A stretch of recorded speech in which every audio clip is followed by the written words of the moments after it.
Image encyclopedia.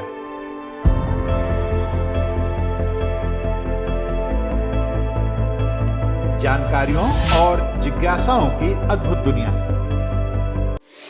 Hello दोस्तों, अपने इस चैनल के हर वीडियो में हम आपको किसी एक विषय की विश्वसनीय तथ्यों के सहित पूर्ण जानकारी देंगे।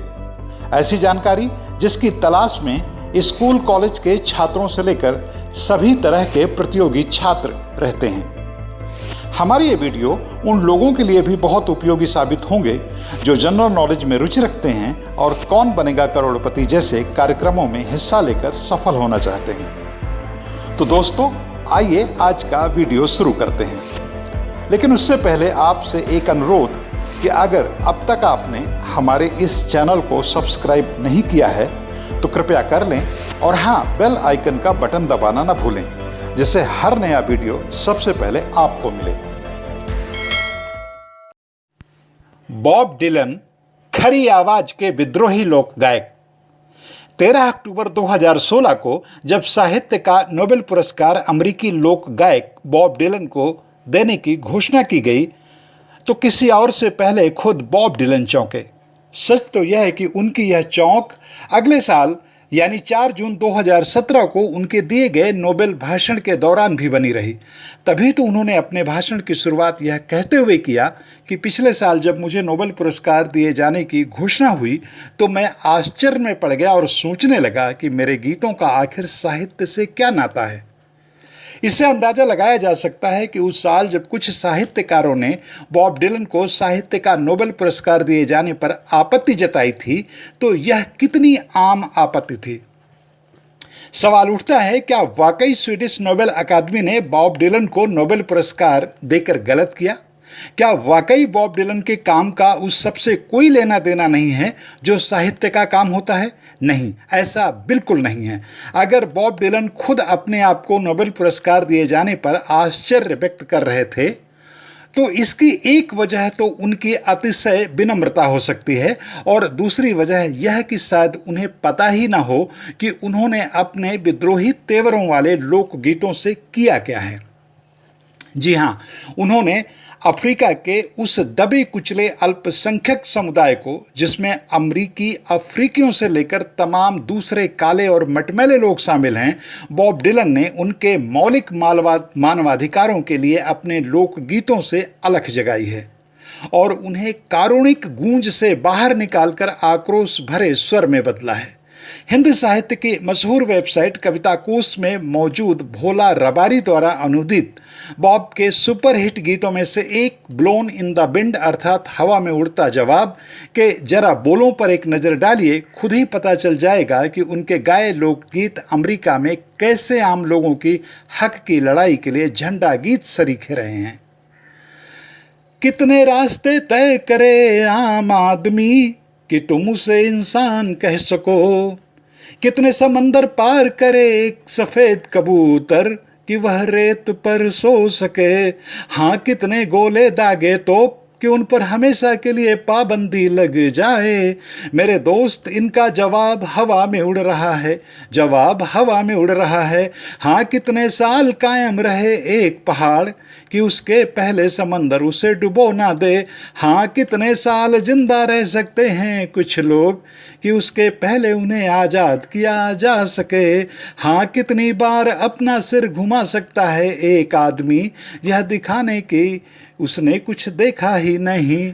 मेरे दोस्त, इनका जवाब हवा में उड़ रहा है, जवाब हवा में उड़ रहा है। हाँ, कितनी बार एक आदमी ऊपर की ओर देखे कि वह आसमान को देख सके।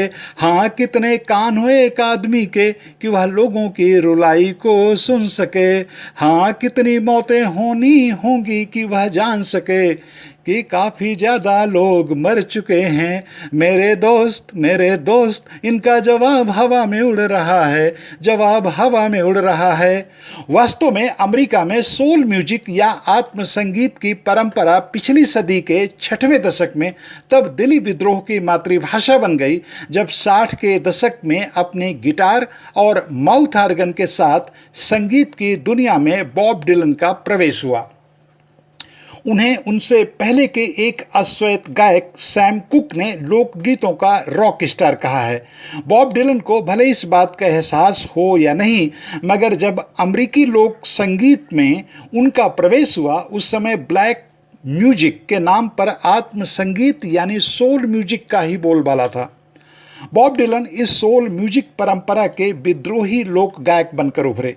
याद रखिए, बॉब को दुनिया के करीब करीब सभी बड़े म्यूजिक अवार्ड मिल चुके हैं, जिनमें 10 ग्रैमी अवार्ड शामिल हैं, गोल्डन ग्लोब अवार्ड शामिल है। वह रॉक एंड रोल के हॉल ऑफ फेम में मौजूद हैं।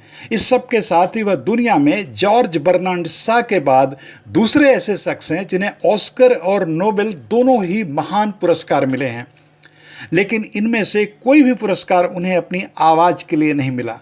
ये सब उनके विद्रोही तेवरों वाले गीतों की मनोभूमि और संगीत की रचना के लिए मिले हैं। इससे साबित हो जाता है कि स्वीडिश अकादमी ने उन्हें साहित्य का नोबेल पुरस्कार देकर कतई गलती नहीं की।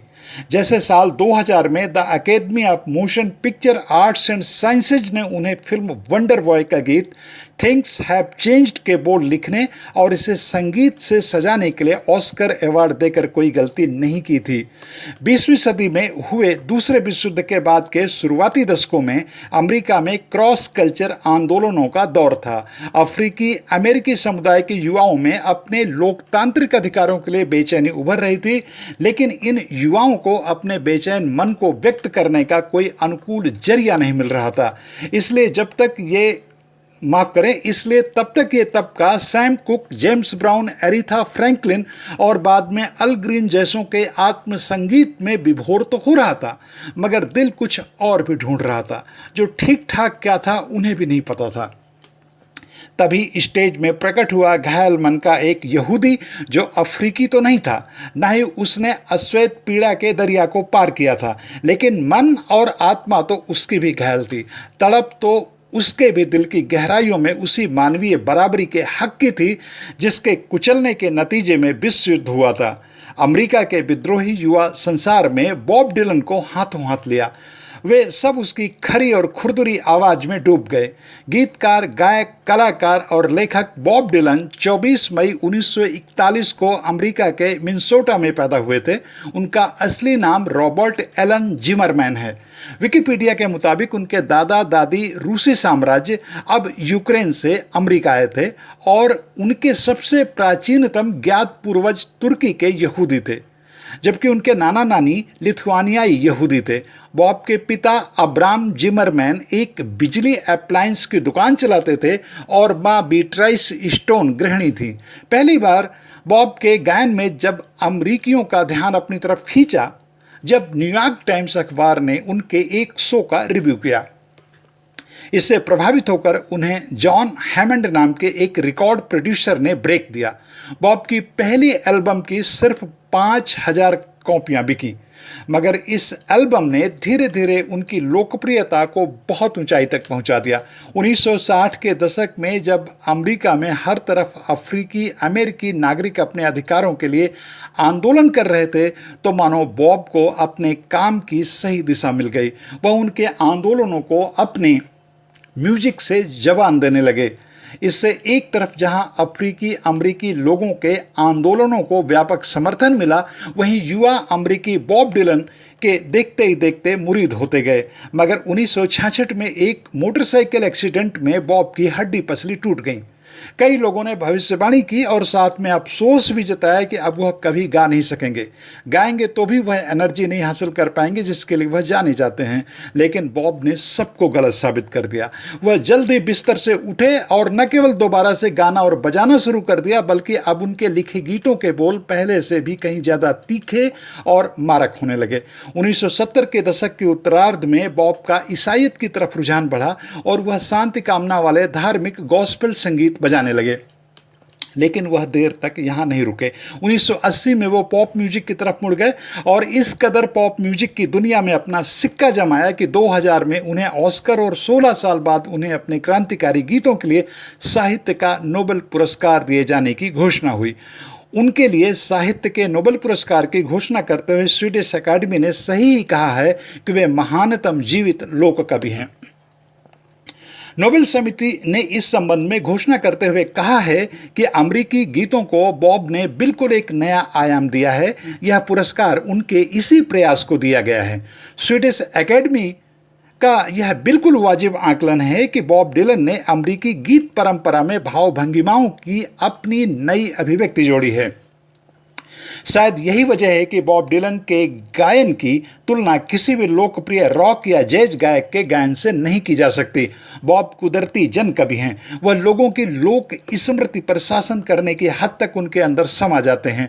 उनको सुनते हुए पॉल रॉबसन के रेडिकल राजनीतिक तराने या स्पेनिश गृह युद्ध में हिस्सा लेने वाले लोरका के जिप्सी बैलेट्स याद आते हैं। 1965-66 में जब बॉब डिलन अमेरिका में रॉक स्टार बनने के सफर में थे, उन दिनों जब वह अपना सबसे मशहूर गीत लाइक अ रोलिंग स्टोन का परफॉर्म किया करते थे, तो वह जिस तरह से दांत भींचते थे, स्टेज में अपने चलते हुए स्टेप्स में एनर्जी भरते थे, वह सब उनके गीत को उनके शब्दों से भी कहीं ज़्यादा भड़कती हुई आग में बदल देता था। अगर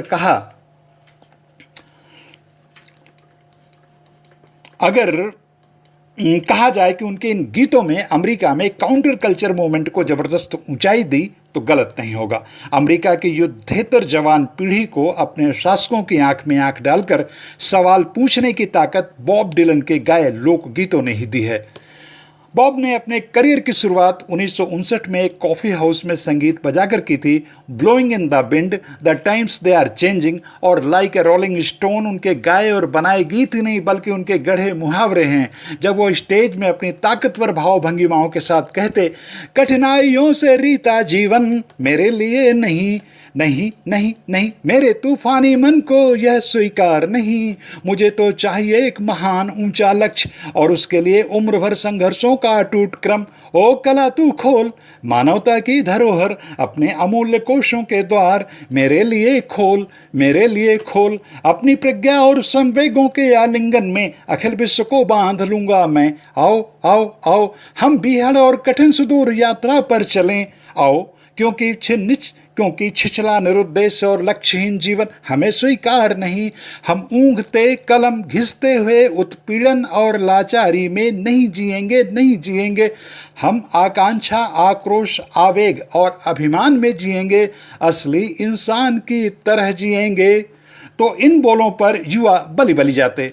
अगर कहा जाए कि 70 और 80 के दशक में बॉब डिलन ने अमेरिकी युवाओं के दिलों पर, विशेषकर अमेरिकी और दूसरे गैर अश्वेत युवकों के दिलों पर शहंशाह की तरह राज किया है, तो इसमें कोई अतिशयोक्ति नहीं होगी।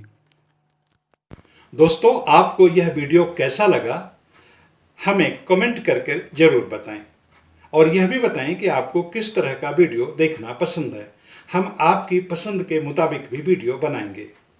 इस वीडियो में शोध, आलेख और स्वर मेरा यानी लोकमित्र गौतम का था।